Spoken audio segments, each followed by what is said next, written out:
Надлежното јавно обвинителство мора да постапи и да ги истражи сомнителните јавни набавки со астрономски цена во општините под капа на ДПМН. Новата афира на градоначалниците на ДПМН кои купувале неколку пати поскапи машини од реалната цена мора да се расчисти.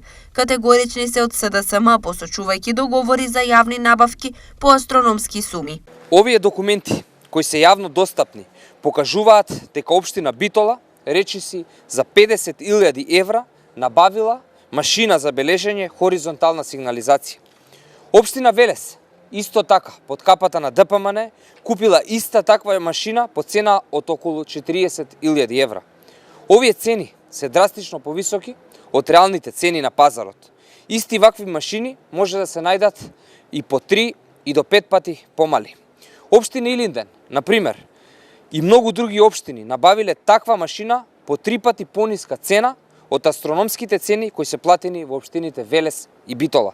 Сите овие информации се основа со мнение за злоупотреба на парите на граѓаните. На овие тврдења од ВМРО ДПМН велат: Социјалдемократскиот сојуз како да имаат вода во уши и песок во очи. Ако машините се криминални, нека ги овинат и Центар и Струмица.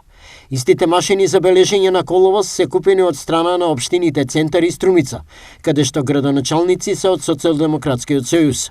Во прилог е и линк на набавка на таква машина која ја направила општина Струмица, каде градоначалник е Коста Костадинов од Социјалдемократскиот сојуз.